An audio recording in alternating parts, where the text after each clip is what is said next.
예, 감사합니다. 주일 오후 예배를 겸한 구역성경 공부 잠시 인도하겠습니다. 지난주에 받은 말씀이지요. 주님의 초대라고 하는 마태복음 11장 28절에서 30절까지 말씀이 오늘 우리 공부하는 말씀이 되겠습니다.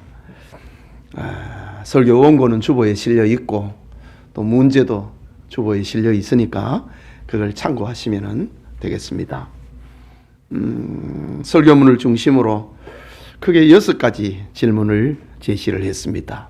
순서대로 보겠습니다. 1번입니다.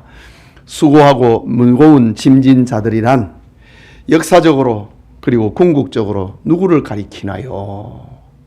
우리 설교문을 보면은 크게 세 종류의 사람이 수고하고 무거운 짐진 자들이다 라고 이해할 수 있습니다. 첫째는 로마 제국의 압제와 수탈로 고통받고 있는 이스라엘 백성들, 그야말로 자유를 잃어버린 식민지가 되어버린 이스라엘 백성들의 형편을 말하고 있지요. 둘째는 서기관과 바리새인들이 규정한 율법의 요구에 짓눌려 있는 사람들, 도무지 지킬 수 없는 규범들을 만들어 놓고 그거를 어기는 자는 자꾸 죄인으로 만드니 그 얼마나 수고하고 무거운 짐을 가지고 살아가고 있는 그 시대의 역사적인 배경입니까?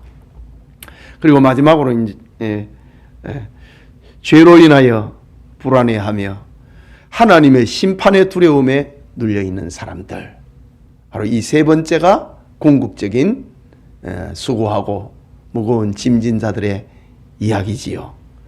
죄로 인하여서 불안해하고 하나님의 심판의 두려움 속에서 살아갈 수밖에 없는, 죽음의 두려움 속에서 살아갈 수밖에 없는 사람들을 향한 주님의 초대지요. 수고하고 무거운 짐진 자들이다 라는 겁니다. 두 번째 질문입니다.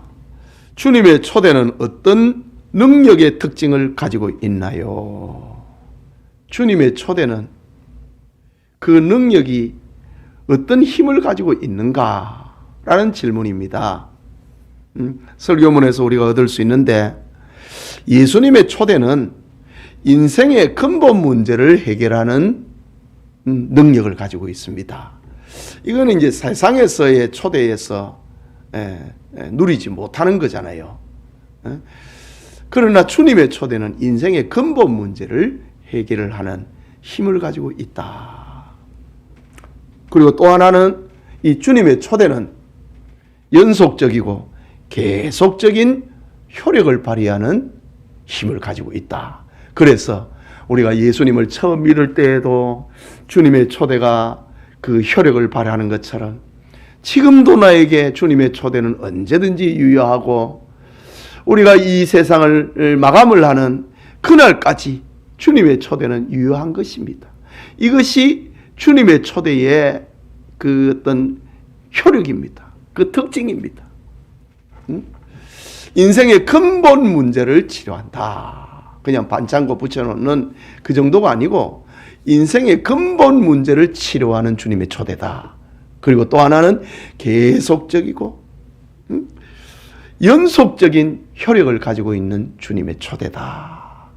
이만큼 능력이 있다 이 말이지요. 세 번째 질문입니다.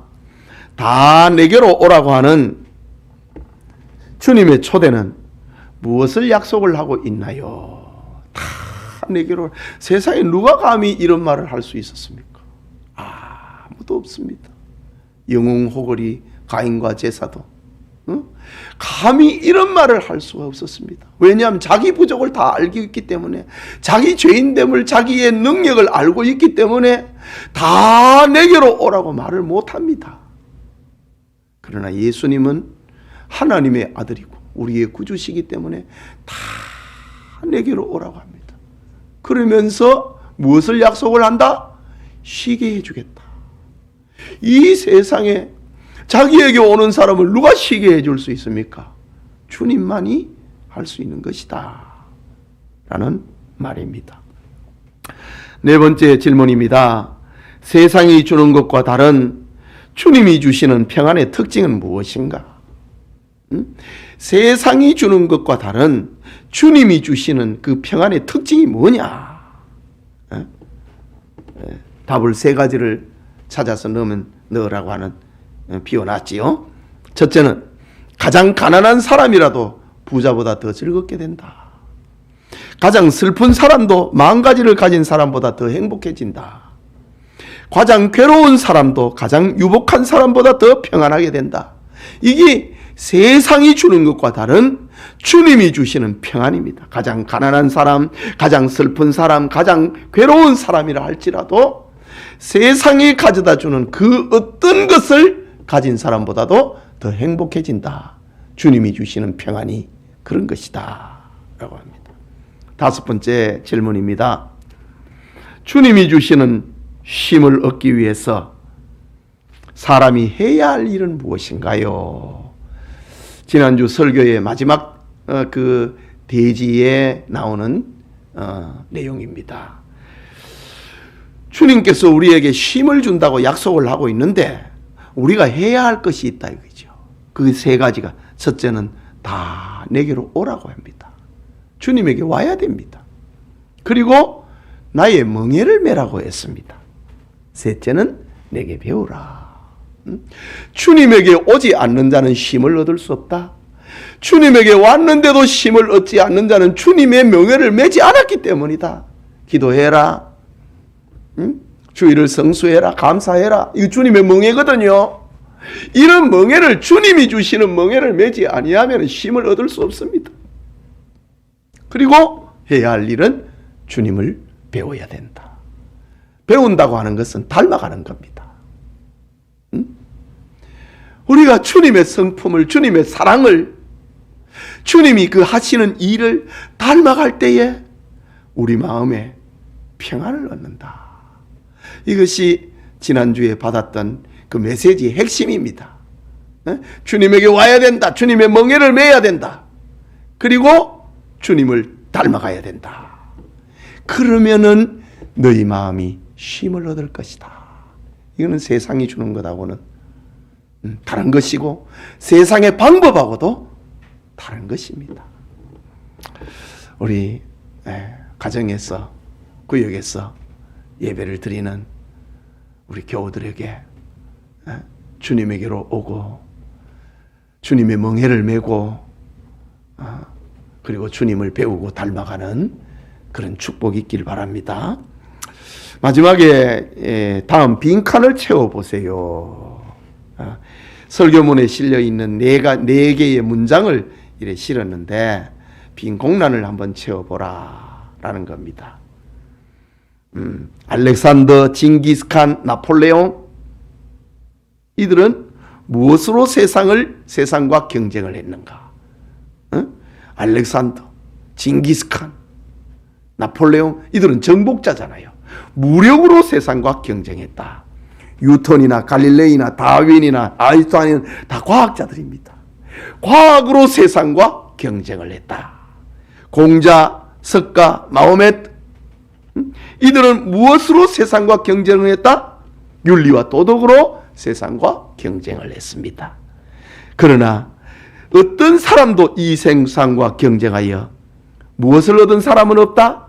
이기고 쉼을 얻은 사람이 없었다. 알렉산더는 세계를 정복을 하다가 그랬지만은 누려보지도 못하고 33살에 죽고 맙니다. 징기스칸도 마찬가지입니다. 나폴레옹도 마찬가지입니다. 온 세계를 정복을 해도 마지막에는 센트 헬레나 섬에서 유배를 당하여서 아무것도 가지지 못하는, 나는 무력으로 세상을 정복하려고 했으나 실패했으나 그리스도는 사랑으로 세상을 정복했다. 이기지 못한 겁니다. 석가도 그렇고 마호메트도 그렇고 공자도 그렇고 지금 다 죽고 무덤을 가지고 있잖아요. 이기지 못한 겁니다. 과학자들도 마찬가지입니다.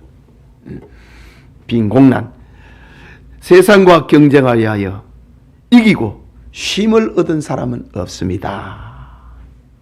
그 다음 두 번째, 빈 공란을 채워보자.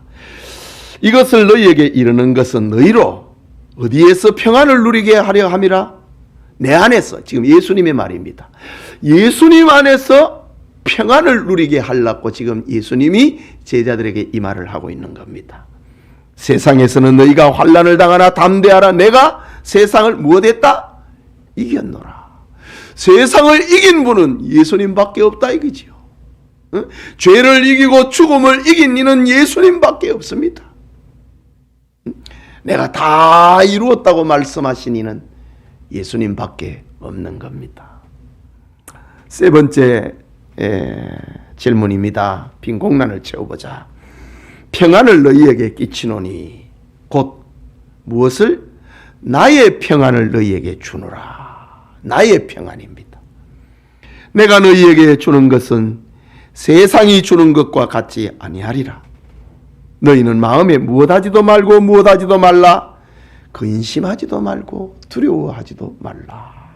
우리는 만 가지를 가진 예수님의 평안을 가지고 있는 사람이기 때문에 세상에서 일어나는 작은 불안 때문에 염려하지 말고 두려워하지 마라. 그렇게 부러워하던 사람이 바로 우리다 이거지요. 예수님을 믿는 사람, 예수님 안에서 평안을 가진 사람은 바로 죽어갔던 죽음의 두려움 속에서 사라졌던 수많은 이들이 부러워했던 거 우리가 가지고 있다 이거죠. 마지막입니다. 예수님의 멍에를 매는 것은 예수님을 무엇하는 것입니다? 배우고 닮는 것입니다. 예수님의 인격과 성품, 그의 희생과 섬김, 그리고 그의 기도와 사랑을 무엇하는 것입니다? 배우는 것입니다. 주님을 배우고 주님을 닮아갈 때 우리에게 평안과 쉼이 임하는 것입니다. 우리가 주님을 닮아갈 때, 주님의 멍에를 맬 때에 봉사하고 섬기고 전도하고 감사하고 연보하고 주님의 일을 할 때에 우리 성도들은 평안을 얻게 됩니다. 이것이 세상하고는 다르다 이거지요. 주님이 주시는 평안이다, 위로다. 우리 교우들에게 이 축복이 다시 한번 있기를 축복합니다. 기도합시다. 하나님 아버지, 은혜를 감사합니다. 코로나로 인하여서 이렇게 오후 예배가 회복되지 못하는 가운데서라도 이렇게 온라인으로 가정 예배를 드리고 구역 예배를 가지게 하시니 감사합니다. 열심을 내어서 주를 섬기게 하시고 하나님의 말씀을 되새김질함을 통해서 은혜를 체험을 하는 우리 교우들이 다 되도록 축복해 주옵소서. 예수님 이름으로 기도합니다. 아멘.